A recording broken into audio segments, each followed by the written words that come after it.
ಇದೀಗ ಬರ್ತಿರುವಂತಹ breaking news. ಸಮ್ಮಿಶ್ರ ಸರ್ಕಾರದ ಪ್ರಭಾವಿ ಸಚಿವ ಡಿಕೆ ಶಿವಕುಮಾರ್ಗೆ ಇದೀಗ ಬಂದೊದಗಿದೆ ಕಂಟಕ. ಹಾಗಾದ್ರೆ ಅರೆಸ್ಟ್ ಆಗ್ತಾರಾ ಮಾನ್ಯ ಜಲಸಂಪನ್ಮೂಲ ಮತ್ತು ವೈದ್ಯಕೀಯ ಶಿಕ್ಷಣ ಸಚಿವರು? ನೋಡೋಣ ಬ್ರೇಕಿಂಗ್ ನ್ಯೂಸ್ನಲ್ಲಿ.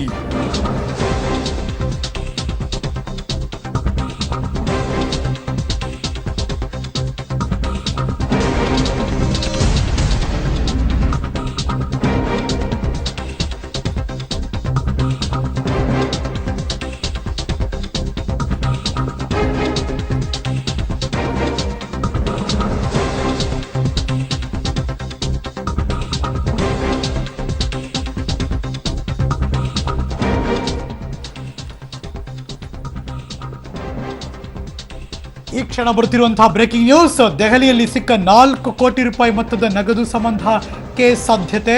ಅಕ್ರಮ ಹಣ ವರ್ಗಾವಣೆಯಲ್ಲಿ ಡಿಕೆ ಶಿವಕುಮಾರ್ ವಿರುದ್ಧ ಎಫ್ಐಆರ್ ಕೂಡ ಸಾಧ್ಯತೆ ಇದೆ. ಈ ಸಂಬಂಧಪಟ್ಟ ಹಾಗೆ ಅಕ್ರಮ ಹಣ ವರ್ಗಾವಣೆ ಕೇಸ್ನಲ್ಲಿ ಸೆರೆ ಹಿಡಿಯೋದಕ್ಕೆ ಕಾದಿದೆಯಾ ಜಾರಿ ನಿರ್ದೇಶನಾಲಯ ಅನ್ನುವ ಈ ಕ್ಷಣದ ಬ್ರೇಕಿಂಗ್ ನ್ಯೂಸ್. ನೀವು ನೋಡ್ತಿರುವಂತಹ ಬ್ರೇಕಿಂಗ್ ನ್ಯೂಸ್. ಮಾನ್ಯ ಜಲಸಂಪನ್ಮೂಲ ಸಚಿವರು ಮತ್ತು ವೈದ್ಯಕೀಯ ಶಿಕ್ಷಣ ಸಚಿವರಾದ ಡಿಕೆ ಶಿವಕುಮಾರ್ ಅವರಿಗೆ ಏನಾಗುತ್ತೆ? ಅರೆಸ್ಟ್ ಆಗ್ತಾರಾ? ಸಮ್ಮಿಶ್ರ ಸರ್ಕಾರದ ಪ್ರಭಾವಿ ನಾಯಕರಿಗೆ ಈ ಕಂಟಕ ಶುರುವಾಗಿದೆಯಾ ಅನ್ನೋದೇ ಈ ಕ್ಷಣ ಕುತೂಹಲ ಕೆಳಿಸಿರುವಂತಹ ಬ್ರೇಕಿಂಗ್ ನ್ಯೂಸ್.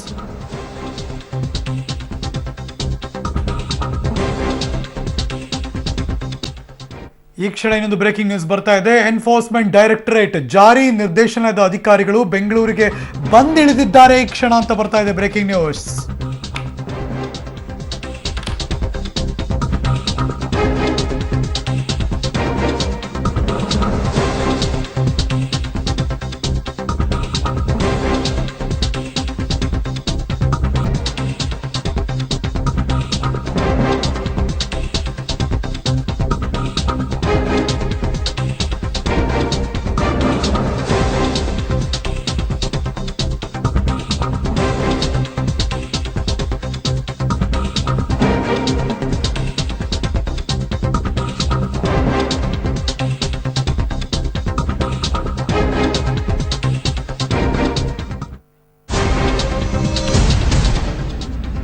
ಅವರು ಬೆಂಗಳೂರಿಗೆ ಬಂದಿಳಿದಿದ್ದಾರೆ ಅಂದಾಗಲೇ ಹಲವಾರು ಅನುಮಾನಗಳು, ಕುತೂಹಲಗಳು ಎಡೆ ಮಾಡಿಕೊಡ್ತಾ ಇದೆ. ನಿಮ್ಗೆ ಗೊತ್ತಿರೋ ಹಾಗೆ ದೆಹಲಿಯ ಸಫ್ದರ್ ಜಂಗ್ ಫ್ಲಾಟ್ನಲ್ಲಿ 4 ಕೋಟಿ ರೂಪಾಯಿ ಸಿಕ್ತಲ್ಲ, ಆ ಹಣಕ್ಕೆ ಸಂಬಂಧಪಟ್ಟ ಹಾಗೆ ಇದೀಗ ನೀವು ನೋಡ್ತಿರುವಂತಹ ಬ್ರೇಕಿಂಗ್ ನ್ಯೂಸ್. ಈ ಸಂಬಂಧ ಕೇಸ್ ತಗೊಂಡು ಇದೀಗ ಜಾರಿ ನಿರ್ದೇಶನಾಲಯದ ಅಧಿಕಾರಿಗಳು ಬೆಂಗಳೂರಿಗೆ ಬಂದಿಳಿದಿದ್ದಾರೆ ಅನ್ನೋ ಸುದ್ದಿ ಬರ್ತಾ ಇದೆ.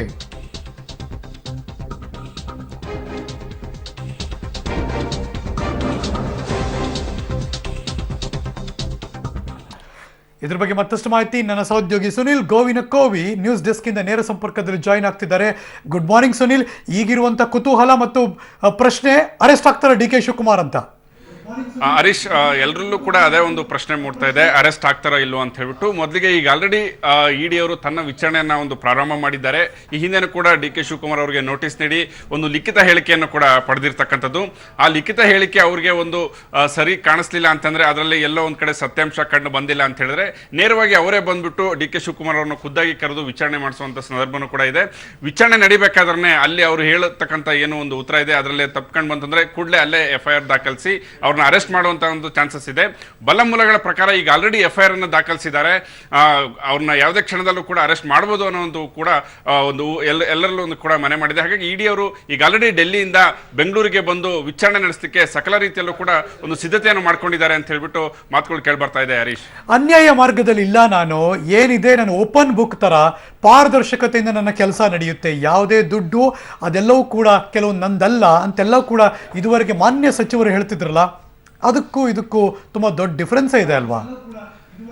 ಹರೀಶ್, ಖಂಡಿತ ಅದೆಲ್ಲದನ್ನು ಕೂಡ ಅದೊಂದು ಕೋರ್ಟ್ನಲ್ಲಿ ಸಾಬೀತುಪಡಿಸಬೇಕಾಗತ್ತೆ. ಇಡಿ ಅಧಿಕಾರಿಗಳ ಹತ್ರನೂ ಕೂಡ ಒಂದು ಸಾಬೀತು ಮಾಡಬೇಕಾಗತ್ತೆ. ಅಂದ್ರೆ ಈ ಏನು ದೆಹಲಿಯ ಸಫ್ದರ್ಜಂಗ್ನಲ್ಲಿ 4 ಕೋಟಿ ಹಣ ಸಿಕ್ತು, ಮತ್ತೆ ಈ ಸಾಕಷ್ಟು ಏನು ಆಸ್ತಿ ವಿಚಾರವಾಗಿ ನೋಟಿಸ್ ನೀಡಿ ಅದರ ಬಗ್ಗೆ ಎಲ್ಲದನ್ನು ಕೂಡ IT ಇಲಾಖೆಯವರು ಕೂಡ ವಿವರಣೆ ಪಡೆದಿದ್ರು. ಅದೆಲ್ಲದಕ್ಕೂ ಕೂಡ ಒಂದು ದಾಖಲೆಗಳನ್ನು ತೋರಿಸಬೇಕಾಗತ್ತೆ, ಅದರ ಮೂಲವನ್ನು ತೋರಿಸಬೇಕಾಗತ್ತೆ. ಅದೆಲ್ಲದೂ ಕೂಡ ಕರೆಕ್ಟ್ ಇತ್ತು ಅಂತ ಹೇಳಿದ್ರೆ ಅದೆಲ್ಲದನ್ನು ಕೂಡ ವಾಪಸ್ ಪಡೆಯುವಂತ ಅಧಿಕಾರನೂ ಕೂಡ ಅವರಿಗೆ ಇರುತ್ತೆ. ಯಾಕೆಂದ್ರೆ ಈ ಹಿಂದೆನೂ ಕೂಡ ಇಡಿ ಅವರು ವಶಪಡಿಸಿಕೊಂಡಂತಹ ಸಾಕಷ್ಟು ಆಸ್ತಿ ಪಾಸ್ತಿಯನ್ನು ಜನಾರ್ದನ್ ರೆಡ್ಡಿ ಆಗಿರ್ಬೋದು, ಬೇರೆ ಬೇರೆ ವಾಪಸ್ ಪಡೆದುಕೊಂಡಂತಹ ಉದಾಹರಣೆಯನ್ನು ಕೂಡ ಇದೆ. ಹಾಗಾಗಿ ಮೊದಲಿಗೆ ಅವರು ಆಸ್ತಿಯ ಮೂಲವನ್ನ ಏನು ಅದು ಇದು ಹೇಗೆ ಬಂತು, ಹೇಗೆ ಸಂಪಾದನೆ ಮಾಡಿದೀವಿ ಅನ್ನೋ ತೋರಿಸೋ ತನಕನೂ ಕೂಡ ಅದನ್ನ ಎಲ್ಲ ಆಸ್ತಿಯನ್ನು ಕೂಡ ವಶಪಡಿಸಿಕೊಳ್ಳುವಂತ ಅಧಿಕಾರನೂ ಕೂಡ ಇಡಿ ಅವರಿಗೆ ಇರ್ತಕ್ಕಂಥದ್ದು. ಇವಾಗ ಈಗ ಏನು ದೆಹಲಿಯಲ್ಲಿ 4 ಕೋಟಿ ಹಣ ಏನು ಸಿಕ್ಕಿತ್ತು ಅದು IT ಇಲಾಖೆ ವಶಪಡಿಸಿಕೊಂಡಿದ್ದಾರೆ. ಅದನ್ನು ಕೂಡ ಒಂದು ಚೆಕ್ ಮಾಡಲಿಕ್ಕೆ ಇಡಿ ಅವರಿಗೆ ಒಂದು ಮಾಹಿತಿಯನ್ನು ನೀಡಿತ್ತು. ಮತ್ತೆ ಕೋರ್ಟ್ನಲ್ಲೂ ಕೂಡ ಒಂದು ದಾಖಲಿಸಿತ್ತು. ಅಂದ್ರೆ ಹವಾಲಾ ಮೂಲಕ ಹಣವನ್ನು ರವಾನಿಸಿದ್ದಾರೆ, ಅಲ್ಲಿ ಕೋಡ್ ವರ್ಡ್ ಅನ್ನು ಬಳಸಿದ್ದಾರೆ, KG ಅಂತ ಹೇಳ್ಬಿಟ್ಟು ಕೋಡ್ ವರ್ಡ್ ಅನ್ನು ಕೂಡ ಬಳಸಿದ್ದಾರೆ. ಹಾಗಾಗಿ ಅವ್ರನ್ನ ವಿಚಾರಣೆ ಮಾಡಬೇಕಾಗಿದೆ, ನಮಗೆ ಅನುಮತಿ ಕೊಡಿ ಅಂತ ಹೇಳ್ಬಿಟ್ಟು ಕೋರ್ಟ್ನಲ್ಲೂ ಕೂಡ ಒಂದು ದೂರು ದಾಖಲಿಸಿದ್ರು. ಈಗ ಅದ್ರ ಬಗ್ಗೆ ಈಗ ಆಲ್ರೆಡಿ DK ಶಿವಕುಮಾರ್ ಅವರು ಅದು ಜಾಮೀನು ತೆಗೆದುಕೊಂಡಿದ್ದಾರೆ, ವಿಚಾರಣೆ ನಡೀತಾ ಇದೆ. ಈಗ ಇಡಿ ಅವರು ಎಂಟ್ರಿ ಆಗಿರ್ತಕ್ಕಂಥದ್ದು ಜಾರಿ ನಿರ್ದೇಶನಾಲಯದವರು ಹವಾಲಾ ಮೂಲಕ ಎಲ್ಲೇ ಕೂಡ ಹಣ ವರ್ಗಾವಣೆ ಆದರೆ ಅದರ ಹವಾಲಾ ಮೂಲಕ ಇವು ವ್ಯವಹಾರಗಳು ಮಾಡ್ತಾ ಇದ್ದಾರೆ ಅಂತ ಹೇಳಿ ಕಂಡು ಬಂದ್ರೆ ಅವರು ಆ ವ್ಯಕ್ತಿಗಳ ವಿರುದ್ಧ ನೇರವಾಗಿ ಇಡಿ ಅವರು ಎಂಟ್ರಿ ಆಗಿ FIR ದಾಖಲಿಸಿ ವಿಚಾರಣೆ ಅಂದ್ರೆ ಅರ್ಥ ಸುನಿಲ್, ಹೆಚ್ಚಿನ ತನಿಖೆಗೋಸ್ಕರ ಅವರನ್ನ ಅರೆಸ್ಟ್ ಮಾಡೋದು ಅನಿವಾರ್ಯ ಅಂತ ಇಡಿ ಅವರು ವಾದಿಸ್ತಾರೆ ಅಂತನಾ? ಖಂಡಿತ ಹರೀಶ್, ಯಾಕಂದ್ರೆ ಹವಾಲಾ ಮೂಲಕ ಅದು ತುಂಬಾನೇ ದೊಡ್ಡ ಅಪರಾಧ ಆಗುತ್ತೆ. ಅದೇನಾದ್ರು ಸಾಬೀತಾಯ್ತು ಅಂದ್ರೆ 3 ರಿಂದ 7 ವರ್ಷಗಳ ಕಾಲ ಶಿಕ್ಷೆ ಆಗುವಂತಹ ಕಾನೂನು ಅದು. ಹಾಗಾಗಿ ಅವ್ರನ್ನ ಅರೆಸ್ಟ್ ಮಾಡಿ ವಿಚಾರಣೆ ಮಾಡತಕ್ಕಂಥ ಒಂದು ಸಂದರ್ಭನೂ ಕೂಡ ಇದೆ. ಹಾಗಾಗಿ ಯಾವುದೇ ಕ್ಷಣದಲ್ಲೂ ಕೂಡ DK ಶಿವಕುಮಾರ್ ಅವರು ಅರೆಸ್ಟ್ ಆಗ್ತಾರೆ ಅನ್ನೋ ಒಂದು ಸಾಧ್ಯತೆ ಇದೆ ಹರೀಶ್. ಓಕೆ, ಆಸ್ತಿ ಪಾಸ್ತಿಗಳನ್ನ ಮುಟ್ಕೋಲಾಕತ್ತಾರ? ಖಂಡಿತ ಹರೀಶ್, ಅದೆಲ್ಲದಕ್ಕೂ ಕೂಡ ಅವರು ಸೂಕ್ತ ದಾಖಲೆಗಳನ್ನ ಕೊಡ್ಲಿಲ್ಲ ಅಂತಂದ್ರೆ ಅವರು ಯಾವ್ದಾವ್ದು ಅಕ್ರಮವಾಗಿ ಇವರು ಸಂಪಾದನೆ ಮಾಡಿದ್ದಾರೆ ಅಂತ ಹೇಳ್ಬಿಟ್ಟು ಅನುಮಾನ ವ್ಯಕ್ತವಾದ್ರೆ ಆ ಎಲ್ಲ ಆಸ್ತಿಗಳನ್ನು ಕೂಡ ಇಡಿ ಅವರು ಮುಟ್ಗೋಲು ಹಾಕೊಂಡು ತನ್ನ ಸುಪರ್ದಿಗೆ ತೆಗೆದುಕೊಳ್ಬಹುದು Harish. Okay, I'll come back to you. ಇದೀಗ ನನ್ನ ಜೊತೆ ನನ್ನ ಸಹೋದ್ಯೋಗಿ ಪೊಲಿಟಿಕಲ್ ಬ್ಯೂರೋ ಇಂದ ರವೀಶ್ ದೂರವಾಣಿ ಸಂಪರ್ಕದಲ್ಲಿದ್ದಾರೆ. Good morning Ravish. Good morning Harish, ಹೇಳಿ. ನಾನು ನಿಮ್ಮನ್ನ ಪೊಲಿಟಿಕಲ್ ಆಂಗಲ್ ಅಲ್ಲಿ ಕೇಳಬೇಕು. ಸಪೋಸ್ ಏನಾದರೂ FIR ದಾಖಲಾದ್ರೆ DKಶಿ ಅವರಿಗೆ ತಮ್ಮ ಸ್ಥಾನಕ್ಕೆ ರಾಜೀನಾಮೆ ಕೊಡಬೇಕಾಗಿರುವಂತ ಅನಿವಾರ್ಯತೆ ಎದುರು ಬರುತ್ತಾ? ಖಂಡಿತವಾಗಿ ಕೂಡ ವಿರೋಧ ಪಕ್ಷವಾಗಿ ಬಿಜೆಪಿ ಅದನ್ನ ಕೇಳುತ್ತೆ. ಆದ್ರೆ FIR ಆದ ತಕ್ಷಣನೇ ಅರೆಸ್ಟ್ ಮಾಡ್ತಾರೆ ಅಥವಾ ಏನ್ ಮಾಡ್ತಾರೆ ಅನ್ನೋ ಕೂಡ ಕಾದ್ ನೋಡ್ಬೇಕಾಗಿದೆ. ಸದ್ಯದ ಮಟ್ಟಿಗೆ ಇನ್ನೂ ಕೂಡ ಕೆಲವರು FIR ಆಗಿದೆ ಅಂತಾರೆ, ಇನ್ನು ಕೆಲವರು ಬರೀ ನೋಟಿಸ್ ಅಷ್ಟೇ ಕೊಟ್ಟಿದ್ದಾರೆ ಅಂತಾರೆ. DK ಶಿವಕುಮಾರ್ ಸ್ವತಃ ಸ್ಪಷ್ಟನೆ ಕೊಟ್ಟಿದ್ದಾರೆ, ಇಲ್ಲ ನೋಟಿಸ್ ಬಂದಿದೆ ಅಷ್ಟೇ ಅಂತ ಕೂಡ DK ಶಿವಕುಮಾರ್ ಅವರು ಹೇಳಿದ್ದಾರೆ. ಹಾಗಾಗಿ ಏನಾಗುತ್ತೆ ಅನ್ನೋದು ಕೂಡ ಕಾದ್ ನೋಡ್ಬೇಕಾಗಿದೆ. ಆದ್ರೆ ಒಂದಂತೂ ಸತ್ಯ, ಈಗಾಗಲೇ ನಡೆದಿರ್ತಕ್ಕಂಥ ಬೆಳವಣಿಗೆಗಳೇನು ಇದರ ಆಧಾರದ ಮೇಲೆಯೇ ಕುಮಾರಸ್ವಾಮಿ ಅವರು ನಿನ್ನೆ ಈ ರೀತಿ ಹೇಳಿಕೆಗಳನ್ನು ಕೂಡ ಕೊಟ್ಬಿಟ್ರ ಅನ್ನೋದ್ರ ಬಗ್ಗೆ ಕೂಡ ಸಾಕಷ್ಟು ಚರ್ಚೆ ಆಗ್ತಾ ಇದೆ. ಒಂದು ಕಡೆ HD ಕುಮಾರಸ್ವಾಮಿ ಅವರು ನೆನ್ನೆ ಹೇಳಿಕೆ, ಇನ್ನೊಂದು ಸಡನ್ ಆಗಿ ಇವತ್ತು ಕಾರ್ಯಕಾರಿಣಿ ದೆಹಲಿಯಲ್ಲಿತ್ತು, ಯಡಿಯೂರಪ್ಪನವರು ಬೆಂಗಳೂರಿಗೆ ವಾಪಸ್ ಬರ್ತಿದ್ದಾರೆ, ಮತ್ತೆ ರಾತ್ರಿ ದೆಹಲಿಗೆ ಹೋಗ್ತಾರೆ. ಏನಿದು ರವೀಶ್? ಹರೀಶ್, ಇದ್ರ ಬಗ್ಗೆ ಕೂಡ ಸಾಕಷ್ಟು ಚರ್ಚೆ ಆಗ್ತಾ ಇದೆ. ಅಂದ್ರೆ ಒಂದು ವೇಳೆ ಏನಾದ್ರೂ ಇಡಿ ಅಧಿಕಾರಿಗಳಿಂದ ವಿಚಾರಣೆ ಶುರುವಾಗಿದ್ದೇ ಆದ್ರೆ DK ಶಿವಕುಮಾರ್ ಅವರ ಮೇಲೆ, ಅದ್ರ ಜೊತೆಗೆ DK ಶಿವಕುಮಾರ್ ಅವರನ್ನು ಹೆಚ್ಚಿನ ವಿಚಾರಣೆಗೆ ಏನಾದ್ರೂ ಬಂಧಿಸುವಂತ ಇದು ಬೆಳವಣಿಗೆಗಳು ಕೂಡ ನಡೆದ್ರೆ ಅದು ಬಿಜೆಪಿಯ ಮೇಲೆ ಯಾವುದೇ ರೀತಿಯ ಅಪವಾದಗಳು ಬರಬಾರದು. ಎಲ್ಲರೂ ಕೂಡ ದೆಹಲಿಯಲ್ಲೇ ಇವತ್ತು ಕಾರ್ಯಕಾರಿಣಿ ಸಂದರ್ಭದಲ್ಲಿ. ಹಾಗಾಗಿ ದೆಹಲಿಯಲ್ಲಿ ಕೂತು ಏನಾದ್ರು ಸಂಚು ನಡೆಸಿದ್ರ ಅನ್ನೋ ಒಂದು ಅಪವಾದವನ್ನು ಕೂಡ ಕಾಂಗ್ರೆಸ್ ಮಾಡೇ ಮಾಡುತ್ತೆ. ಈ ಕಾರಣಕ್ಕೋಸ್ಕರ ನೀವು ಇವತ್ತು ಅಲ್ಲಿ ಇದ್ದು ಬನ್ನಿ ಅಂತನೂ ಕೂಡ ಕಳಿಸಿದ್ದಾರೆ ರಾಷ್ಟ್ರೀಯ ಅಧ್ಯಕ್ಷರಾಗಿರ್ತಕ್ಕಂಥ ಅಮಿತ್ ಶಾ ಅವರು ಅಂತನೂ ಕೂಡ ಹೇಳಲಾಗ್ತಾ ಇದೆ. ಹಾಗಾಗಿ ಏನ್ ಮಾಡ್ಬೇಕು ಅನ್ನೋದು ಕೂಡ ಈಗಾಗಲೇ ಸಾಕಷ್ಟು ಒಂದು ರೀತಿಯಲ್ಲಿ ಆ ಪ್ಲಾನ್ ಪ್ರಕಾರ ಕೂಡ ನಡೀತಾ ಇದೆ ಅಂತ ಕೂಡ ಹೇಳಲಾಗ್ತಾ ಇದೆ. ಆದ್ರೆ ಬಿಜೆಪಿ ಅವರು ಯಾರು ಕೂಡ ಗುಟ್ಟನ್ನು ಕೂಡ ಬಿಟ್ಕೊಡ್ತಾ ಇಲ್ಲ. ಪ್ರಮುಖವಾಗಿರ್ತಕ್ಕಂಥದ್ದು ಅವ್ರು ಈಗಾಗಲೇ ಹೇಳ್ತಾ ಇದ್ರೆ ಯಾವುದೋ ಕೆಲಸದ ನಿಮಿತ್ತ ಬೆಂಗಳೂರಿಗೆ ವಾಪಸ್ ಹೋಗಿದ್ದಾರೆ, ಮತ್ತೆ ಇವತ್ತು ಸಂಜೆ ಬರ್ತಾರೆ ಅಂತ ಕೂಡ ಬಿಜೆಪಿ ನಾಯಕರುಗಳು ಕೂಡ ಹೇಳ್ತಾ ಇದ್ದಾರೆ. ಹಾಗಾಗಿ ಆ ಯಾವುದೋ ಕೆಲಸ ಯಾವುದು ಅನ್ನೋದು ಕೂಡ ಗೊತ್ತಾಗ್ಬೇಕಾಗಿದೆ ಹರೀಶ್. 2 ತಿಂಗಳ ಮುಂಚೆ ಸಡನ್ ಆಗಿ ಬೆಳಗ್ಗೆ 7 ಗಂಟೆಗೋ 8 ಗಂಟೆಗೋ DK ಸುರೇಶ್ ಅವರು ಪ್ರೆಸ್ ಮೀಟ್ ಕರೆದಾಗ್ಲೂ ಇದ್ರ ಬಗ್ಗೆನೇ ಮಾತಾಡಿದ್ರು, ಅಣ್ಣ ತಮ್ಮ ಇಬ್ರು ಕೂಡ. ಈಗಲೂ ಸಡನ್ ಆಗಿ ಪ್ರೆಸ್ ಮೀಟ್ ಕರೆದಿದ್ದಾರೆ, ಯಾಕೆ? ಖಂಡಿತವಾಗಿ ಕೂಡ ಸಾಕಷ್ಟು ಕುತೂಹಲ ಕೇಳಿಸಿದೆ. ಇಡಿ ವಿಚಾರಣೆ ಸಂಬಂಧಪಟ್ಟಂತೆ ಮಾಹಿತಿ ಕೊಡೋದಕ್ಕೋಸ್ಕರ ಪ್ರೆಸ್ ಮೀಟ್ ಕರೆದಿದ್ದಾರೋ ಅಥವಾ ಬೆಳಗಾವಿ ಬ್ರದರ್ಸ್ ಬ್ಯಾಟಲ್ ವಿಚಾರ ಸುಖಾಂತಿ ಆಯ್ತು ಆ ಒಂದು ವಿಚಾರಕ್ಕೋಸ್ಕರ ಒಂದು ಸುದ್ದಿಗೋಷ್ಠಿಯನ್ನು ಕರೆದಿದ್ದಾರೆ ಅಂದ್ರೂ ಕೂಡ ಗೊತ್ತಾಗ್ಬೇಕಾಗಿದೆ. ಆದ್ರೆ ಬಹುತೇಕ ಈ ಒಂದು ಇಡಿ ಕಾರ್ಯಾಚರಣೆಯ ಏನ್ ನಡೀತಾ ಇದೆ ಇದರ ಮೇಲೆ ಒಂದು ಸುದ್ದಿಗೋಷ್ಠಿಯಲ್ಲಿ ಮಾತನಾಡ್ತಾರೆ DK ಸುರೇಶ್ ಅವರು ಅಂತಲೂ ಕೂಡ ಹೇಳಲಾಗ್ತಾ ಇದೆ. ಹಾಗಾಗಿ 11 ಗಂಟೆ ಅಷ್ಟೊತ್ತಿಗೆ ಅವರು ಮಾಧ್ಯಮಗಳೊಂದಿಗೆ ಮಾತನಾಡ್ತಾರೆ Harish. Okay, thank you so much Ravish ಈ ಕ್ಷಣದ ಮಾಹಿತಿಗಾಗಿ. ಈ ಕ್ಷಣ ಬರ್ತಿರುವಂತಹ ಬ್ರೇಕಿಂಗ್ ನ್ಯೂಸ್ ಎಕ್ಸ್ಕ್ಲೂಸಿವ್ ನಿಮ್ಮ ಪಬ್ಲಿಕ್ ಟಿವಿಯಲ್ಲಿ. ಬೆಂಗಳೂರಿಗೆ ಬಂದಿಳಿದಿದ್ದಾರೆ ಜಾರಿ ನಿರ್ದೇಶನಾಲಯದ ದೆಹಲಿ ತಂಡದವರು. ಆದರೆ ಅವ್ರು ಯಾಕೆ ಬಂದರು, ಅವರಾಗಲೇ FIR ದಾಖಲು ಮಾಡಿ ಬಂದಿದ್ದಾರೆ ಅನ್ನುವ ಒಂದು ಮಾಹಿತಿ ಇದೆ. ಬಟ್ ಅದು ಎಷ್ಟು ಮಟ್ಟಿಗೆ ಈ ಕ್ಷಣಕ್ಕೆ ಸರಿ ಇದೆ ಗೊತ್ತಿಲ್ಲ. ಬಟ್ ಸ್ಟಿಲ್ ಹಂಗೇನಾದರೂ FIR ಆದರೆ ಜಾರಿ ನಿರ್ದೇಶನಾಲಯ DK ಶಿವಕುಮಾರ್ ಬಂಧನಕ್ಕೆ ಮುಂದಾಗಬಹುದು ಅನ್ನುವ ಕೂಡ ಮಾಹಿತಿ ಇದೆ. ಹಾಗಾಗಿನೇ ಇದು ದೊಡ್ಡ ಮಟ್ಟದ ಬೆಳವಣಿಗೆ ಪಡ್ಕೋತಾ ಇದೆ.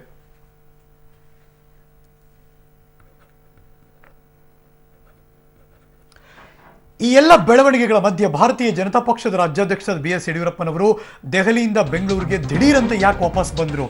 ಇದೀಗ ಬರ್ತಾ ಇದೆ ನೋಡಿ ಬ್ರೇಕಿಂಗ್ ನ್ಯೂಸ್.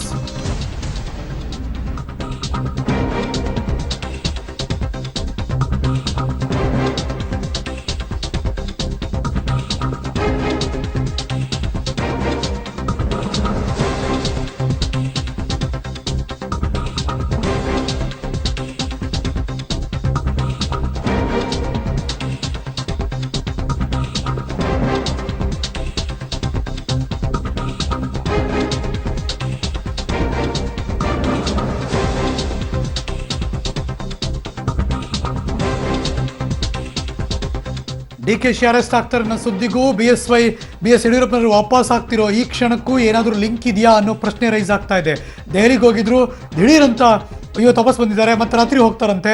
ಒಂದು ವೇಳೆ DK ಶಿವಕುಮಾರ್ ಅವರು ಅರೆಸ್ಟ್ ಆದರೆ ಕಳಂಕದಿಂದ ತಪ್ಪಿಸ್ಕೊಳ್ಳೋ ಪ್ಲಾನ ಇದು. ದೆಹಲಿಗೆ ಹೋಗಿ ಅರೆಸ್ಟ್ಗೆ ಸಂಚು ಹೂಡಿದ್ರು ಅಂತ ಆಪಾದನೆ ತಪ್ಪಿಸ್ಕೊಳ್ಳೋ ಯತ್ನಾನ ಅಂತ ಒಂದು ಪ್ರಶ್ನೆ ರೈಸ್ ಆಗಿದೆ. ಹೀಗಾಗಿನೇ ಹೈಕಮಾಂಡ್ಗೆ ಸದ್ಯಕ್ಕೆ ಇವತ್ತು ಬೆಂಗಳೂರಿನಲ್ಲೇ ಇರಿ ಅಂತ BSY ಸೂಚಿಸಿದೆಯಾ? ಮೊನ್ನೆ ಅಷ್ಟೇ BSY ಪುತ್ರನ ಮೇಲೆ ಆರೋಪ ಮಾಡಿದ್ರು CM HD ಕುಮಾರಸ್ವಾಮಿ ಅವರು. ಇದೀಗ ಮಾನ್ಯ ಮಾಜಿ ಮುಖ್ಯಮಂತ್ರಿ ಬಿಜೆಪಿಯ ರಾಜ್ಯಾಧ್ಯಕ್ಷ BS ಯಡಿಯೂರಪ್ಪನವರು ನಿನ್ನೆ ಡೆಲ್ಲಿಗೆ ಹೋಗಿದ್ರು. ಇವತ್ತು ಕಾರ್ಯಕಾರಣ ಇತ್ತು, ಅಲ್ಲೇ ಇರಬೇಕಾಗಿತ್ತು. ಬಟ್ ಸಡನ್ ಆಗಿ ಯಾಕೆ ಇಮಿಡಿಯೇಟ್ ಆಗಿ ವಾಪಸ್ ಬರ್ತಿದ್ದಾರೆ, ಇವತ್ತು ರಾತ್ರಿ ಮತ್ತೆ ವಾಪಸ್ ಯಾಕೆ ಹೋಗ್ತಿದ್ದಾರೆ, ಇದೆಲ್ಲವೂ ಕೂಡ ಈ ಕ್ಷಣ ತುಂಬ ದೊಡ್ಡ ಮಟ್ಟದ ಕುತೂಹಲ ಕೆರಳಿಸಿದೆ. ಎಗೇನ್ ನನ್ನ ಕೊಲೀಗ್ ರವೀಶ್ ದೂರವಾಣಿ ಸಂಪರ್ಕಕ್ಕೆ ಬಂದಿದ್ದಾರೆ. ಇದೇ ಪ್ರಶ್ನೆ ರೈಸ್ ಆಗ್ತಾನೆ ಇದೆ. BSY ನಿನ್ನೆ ಹೋಗಿದ್ರು, ಇವತ್ತು ಕಾರ್ಯಕಾರಿಣಿ ಅಟೆಂಡ್ ಮಾಡೋಕೆ ಅಂತಲೇ ಹೋಗಿದವರು ಮುಂದಿನ ಲೋಕಸಭಾ ಚುನಾವಣೆ ಹೇಗೆಲ್ಲ ತಯಾರಿ ಆಗಬೇಕು ಅಂತ. ಈ ಕ್ಷಣ ಒಂಥರ ಅಪ್ ಆ್ಯಂಡ್ ಡೌನ್ ಮಾಡಿದೆ, ಹಿಂಗೆ ಹೋಗಿ ಹಿಂಗೆ ವಾಪಸ್ ಬಂದು ಮತ್ತೆ ರಾತ್ರಿ ಹೋಗ್ತಾರೆ ಅಂದರೆ ಅಂಥದ್ದೇನಾಗ್ತಿದೆ ಹಂಗಾರೆ ಅಂತ.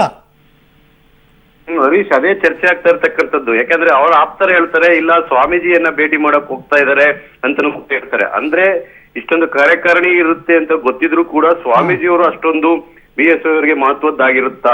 ಜೊತೆಗೆ ಸ್ವಾಮೀಜಿ ಅವರಿಗೆ ಇವತ್ತು ದೆಹಲಿಗೆ ಹೋಗಿದ್ದಾರೆ, BSY ಅವರು ಇರಲ್ಲ ಅನ್ನೋದು ಕೂಡ ಆ ಸ್ವಾಮೀಜಿಗೆ ಗೊತ್ತಿರಲ್ವಾ?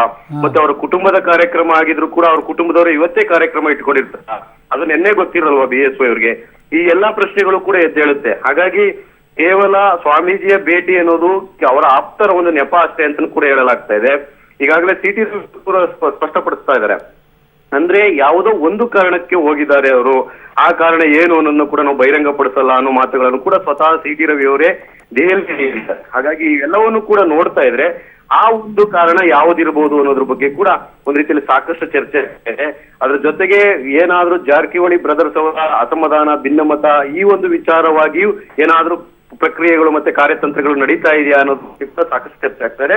ಒಟ್ಟಾರೆಯಾಗಿ BSY ಅವರು ವಾಪಸ್ ಆಗ್ತಾ ಇರ್ತಕ್ಕಂಥದ್ದು ಯಾವುದೇ ರೀತಿಯ ತಮ್ಮ ಸ್ವಕಾರ್ಯ ಅಲ್ಲ, ಅದು ರಾಜಕೀಯ ಕಾರಣಗಳಿಗಾಗಿ ವಾಪಸ್ ಆಗ್ತಾ ಇದ್ದಾರೆ ಅನ್ನೋದು ಕೂಡ ಬಲವಾಗಿ ಕೇಳಿ ಬರ್ತಾ ಇದೆ. Harish, thank you so much Ravish, ಈ ಕ್ಷಣದ ಮಾಹಿತಿಗಾಗಿ.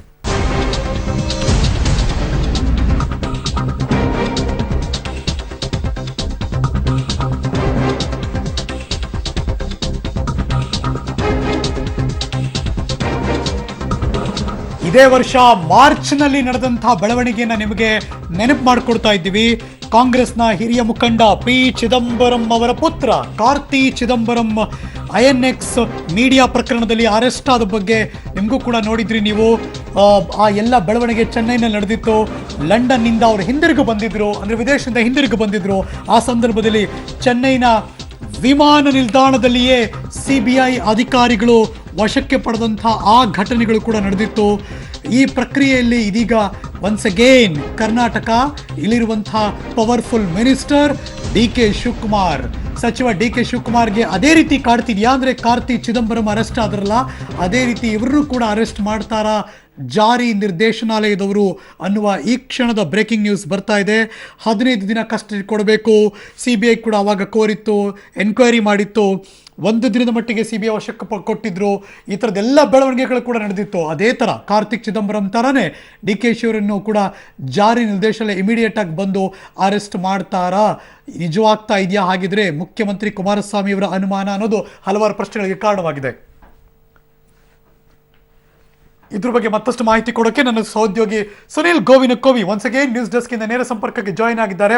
ಐ ಥಿಂಕ್ ಸುನಿಲ್, ಈ ಅನುಮಾನವನ್ನು ತಳ್ಳಹಾಕೋಕೆ ಸಾಧ್ಯ ಇಲ್ಲ ಅನ್ಸುತ್ತೆ, ಬಿಕಾಸ್ ಸೇಮ್ ಚೆನ್ನೈನಲ್ಲಿ ನಡೆದದ್ದು ಇದೇ ಘಟನಾವಳಿಗಳು ಇದೇ ತರ ಇತ್ತು ಎಲ್ಲ.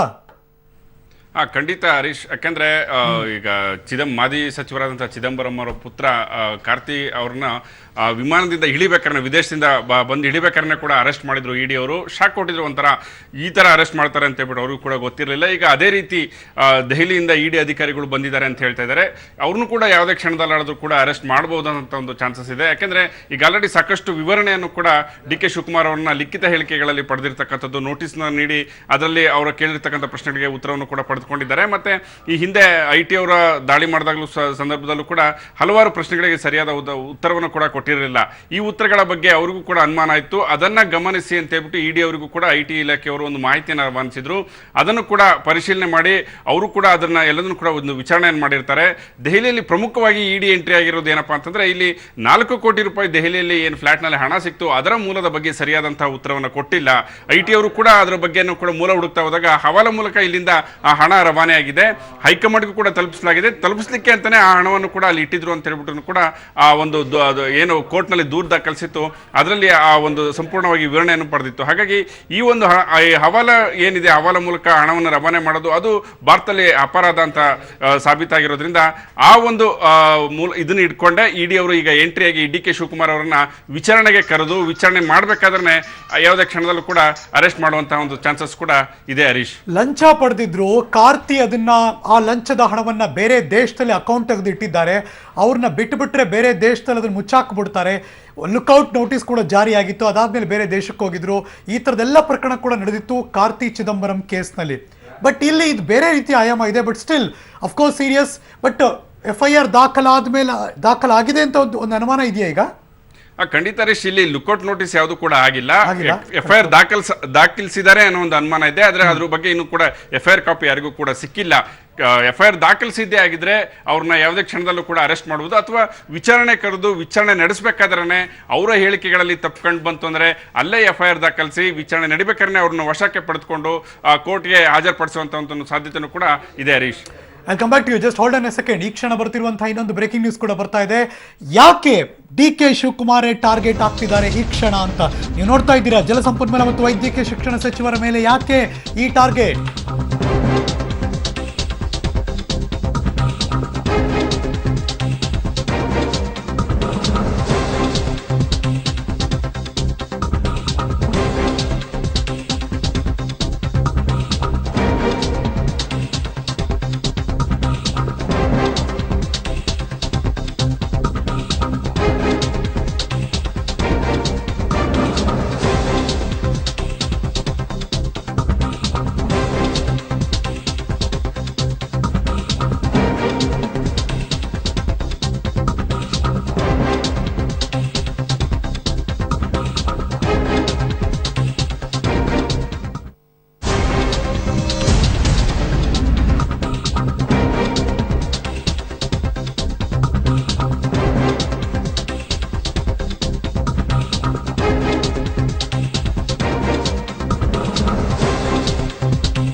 ಈ ಕ್ಷಣ ಬರ್ತಿರುವಂತಹ ಬ್ರೇಕಿಂಗ್ ನ್ಯೂಸ್. ಯಾಕೆ DK ಶಿವಕುಮಾರ್ ಅವರೇ ಟಾರ್ಗೆಟ್ ಆಗ್ತಿದ್ದಾರೆ? ಮೋದಿ ಸರ್ಕಾರದಿಂದ ಸಮ್ಮಿಶ್ರ ಸರ್ಕಾರದ ಪ್ರಭಾವಿ ಸಚಿವರನ್ನೇ ಟಾರ್ಗೆಟ್ ಮಾಡ್ತಿರೋದಾದ್ರೆ ಯಾಕೆ? ನಂಬರ್ 1, JDS ಕಾಂಗ್ರೆಸ್ ಸಮ್ಮಿಶ್ರ ಸರ್ಕಾರ ರಚನೆಯಲ್ಲಿ ಮಹತ್ವದ ಪಾತ್ರ ವಹಿಸಿದವರು DK ಶಿವಕುಮಾರ್. ಎಲ್ಲರಿಗೂ ಗೊತ್ತಿರುವಂತಹ ಓಪನ್ ಸೀಕ್ರೆಟ್ ಇದು, ಎಲ್ಲರಿಗೂ ಗೊತ್ತು ಇದು ಅವರೇ ಮುಖ್ಯ ಪಾತ್ರ ವಹಿಸಿದವರು ಅಂತ. ನಂಬರ್ 2, ಬಹುಮತ ಸಾಬೀತು ಸಂದರ್ಭದಲ್ಲಿ ಕೈಗೆ ಸಿಗದಿದ್ದ ಶಾಸಕರನ್ನ ಕರೆತಂದು ನಿರ್ಣಾಯಕರಾಗಿದ್ರು DK ಶಿವಕುಮಾರ್.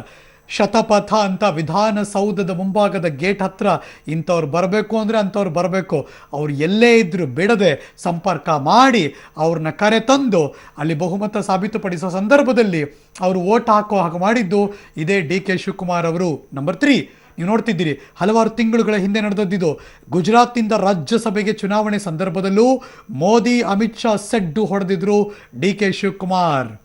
ಇದು ಮಹತ್ವದ ಪಾತ್ರ. ಗುಜರಾತ್ ಅಂದರೆ ಅದು ಮೋದಿಯ ತವರೂರು, ಅಲ್ಲಿಯ ಚುನಾವಣೆಗೆ DK ಶಿವಕುಮಾರ್ ಹೇಗೆ ಸಡ್ಡು ಹೊಡೆದಿದ್ರು ಅಂತ. ನಂಬರ್ 4, ರಾಜ್ಯಸಭೆ ಚುನಾವಣೆ ಸಂದರ್ಭದಲ್ಲಿ ಬೆಂಗಳೂರಿನ ಈಗಲ್ಟನ್ ರೆಸಾರ್ಟ್ನಲ್ಲಿ ಕೈ ಶಾಸಕರಿಗೆ ಆಶ್ರಯ ಕೊಟ್ಟಿದ್ದು, ಅದಕ್ಕೊಂದು ರೀತಿ ಅವರಿಗೆ ಬೆನ್ನೆಲುಬಾಗಿ ನಿಂತದ್ದು, ಎಲ್ಲರನ್ನೂ ಸೇಫ್ ಗಾರ್ಡ್ ಮಾಡಿದ್ದು ನಮ್ಮೆಲ್ಲರಿಗೂ ಕೂಡ ಗೊತ್ತಿದ್ದು.